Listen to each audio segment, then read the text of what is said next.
நமது காவியங்களும் சாஸ்திரங்களும் இதை நமக்கு கொடுத்த மெய்ஞானிகளும் சாதாரணமானவர்கள் அல்ல.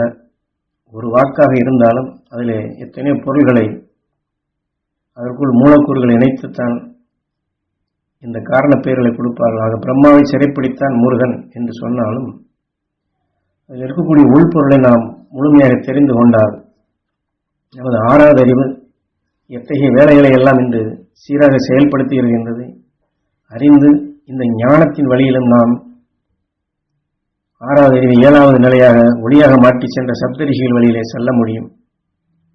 காரணம், மிளகாய் என்று சொன்னாலே அது மிகவும் காரமானதான், எல்லோருக்கும் தெரிந்ததான். ஆனால் மிளகாயிலேயே காரமில்லாத மிளகாய் இருக்கிறது என்றால் ஆம் இருக்கிறது. அந்த மிளகாயை சாப்பிட்டால் நமக்கு காரம் வராது, என்று அலற மாட்டோம். அதை இதை யார் கண்டுபிடித்தது? மனிதன்தான் கண்டுபிடித்தான். ஏனென்றால் மிளகாய் இப்படி கடிக்கும் பொழுது அந்த கார உணர்ச்சிகளை அவன் விரும்பவில்லை. ஆகையினால் அதற்கு அவன் என்ன செய்கின்றான்? இந்த மிளகாயை காரம் இல்லாமல் எப்படி உருவாக்க முடியுமா என்பதை சிந்திக்கின்றான். ஆக இதுபோன்று பல கோடி தாவர இனங்களுடைய சத்து இருக்கக்கூடிய மரபணுக்கள் இது மிகவும் முக்கியமானது. ஏனென்றால் இந்த மரபு என்று சொல்வது அதுதான் மூலம். அந்த மூலத்திலிருந்து தான் அது தொடர்ச்சியாக அவ்வாறு வருகின்றது.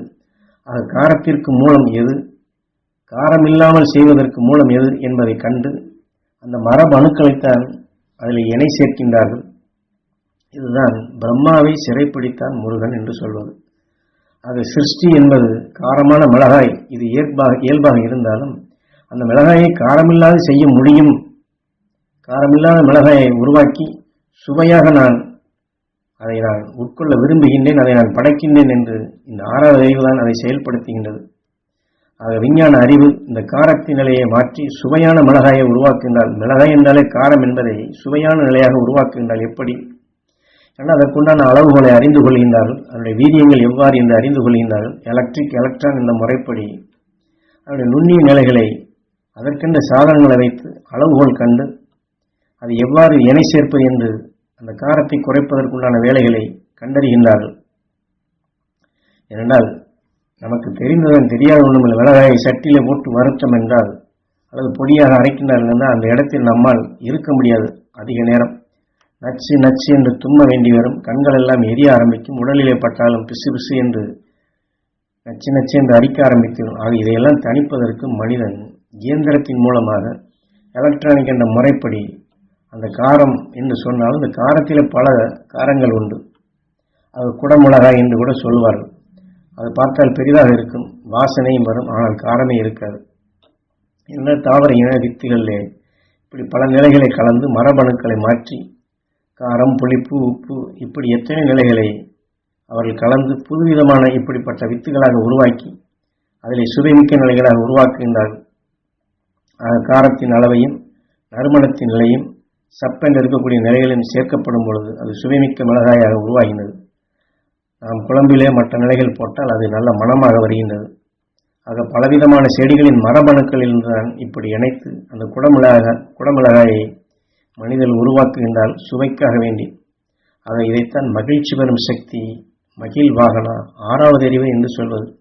ஆக உடலை மகிழச் செய்ய விஞ்ஞானம் இத்தகைய தாவர இனங்களை கண்டுபிடிக்கின்றது, செயல்படுத்துகின்றது. ஆனால் இயற்கையின் நீதி பிரம்மாவை சிறைப்பிடித்தான் முருகன் என்ற தத்துவத்தை கொடுத்தவர்கள் மெய்ஞானிகள்.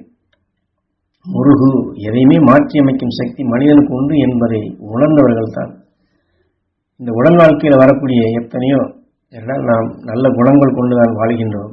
கஷ்டப்படுவதை பார்க்கின்றோம், துன்பப்படுவதை பார்க்கின்றோம், வேதனைப்படுவதை பார்க்கின்றோம், அதனால் அவதிக்குள்ளாவதை பார்க்கின்றோம்.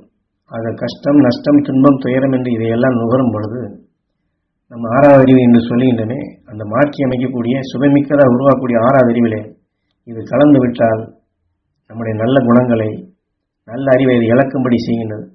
அப்பொழுது வேதனை தான் வருகின்றது. அப்போ வேதனையிலிருந்து காப்பாற்றுவது யார்? அந்த ஆறாவது அறிவிலே கலந்ததை சுத்தப்படுத்துவது யார்? அதற்குத்தான் இவ்வாறு நினைவுபடுத்தி இந்த விஞ்ஞானி காரமான மிளகாயை காரமற்ற மிளகாயாக உருவாக்குவது போன்று இந்த வாழ்க்கையில் வரும் கஷ்டங்களையும், துன்பங்களையும், துயரங்களையும், வேதனைகளையும், நஞ்சான உணர்வுகளையும் நஞ்சற்றதாக, தீமையற்றதாக மாற்றக்கூடிய வல்லமை பெற்றவர்கள் தான் ஞானிகள். அந்த சக்திகளை பெற்றவர்கள் தான் ஞானிகள். அவர்கள்தான் இதையெல்லாம் கண்டுணர்ந்து சாதாரண மக்களுக்கும் புரியும் வண்ணம் தத்துவங்களை கொடுத்து காரமற்றதை உருவாக்குவது போன்று இப்படி இந்த வாழ்க்கையில் வரக்கூடிய இருளான நிலைகளை சுவையற்ற நிலையை உருவாக்குவதை சுவையாக மாற்றக்கூடிய வல்லமை மனிதனுக்கு உண்டு என்பதை அவர்கள் செயல்படுத்தி அதை சுவையாக மாற்றி மெய்மொழியின் உணர்வாக அவர்கள் சென்றவர்கள். அந்த மகரிஷி நற்சக்தி நாங்கள் பெற வேண்டும். அந்த மகரிஷி அருள் உணர்வு எங்கள் உடல் முழுவதும் படர வேண்டும். எங்கள் ஜீவான்மா ஜீவனுக்கள் அனைத்தும் பெற வேண்டும் என்று நமது 6வது அறிவை சீராக பயன்படுத்தினோம் என்றால் 7வது ஒளி. அது அத்தகைய நிலையில் நாம் பெற முடியும். நமக்கு அந்த தகுதி உண்டு, நமக்கு அந்த நினைவுகள் உண்டு, நம்மால் அதை செய்ய முடியும். என்றால் இந்த நினைவை நாம் பதிவாக்கி கஷ்டமாக இருக்கின்றது, துன்பமாக இருக்கின்றது, வேதனையாக இருக்கிறது என்பதை அதையே பதிவு செய்து அதையே எண்ணாதபடி காரமற்ற மிளகாய மனிதன் உருவாக்குவது கொண்டு துன்பமற்ற வாழ்க்கையாக, வேதனையற்ற வாழ்க்கையாக, இன்னல்கள் இல்லாத வாழ்க்கையாக நாம் உருவாக்க முடியும் என்ற தன்னம்பிக்கை கொள்வதற்குத்தான் ஞானகுரு இதை உணர்த்துகின்றார்கள், நமக்கு நினைவுபடுத்துகின்றார்கள். ஆக ஓம் நமச்சிவாய 6வது அறிவின் தன்மை கொண்டு அஞ்ஞானிகள் உணர்வை நாம் பெருக்க பெருக்க தீமைகளை மாற்றி அமைக்கக்கூடிய சக்தி நமக்கு உண்டு என்பதை பெருக்க பெருக்க இது ஓம் நமச்சிவாய நமதாக இந்த சக்தி மாறி சந்தர்ப்பத்தால் வரக்கூடிய தீமைகள் நமக்குள் விளையாத வண்ணம் அஞ்ஞானிகள் உணர்வு கொண்டு தீமையற்ற உணர்வாக விளையச் செய்து இன்னல் இல்லாத வாழ்க்கையாக உருப்பெற செய்து நாம் மகிழ்ச்சியாக வாழ முடியும். மகிழ் வாகனா. ஆகவே 6வது அறிவின் தன்மை கொண்டு 6வது அறிவின் துணை கொண்டு உன் உணர்வுகள் அனைத்தையும் இருளை பிளந்திடும் சக்தியாக ஒளியாக நீ மாற்று. கார்த்திகேயா. கார்த்திகேயா என்றால் வெளிச்சம்.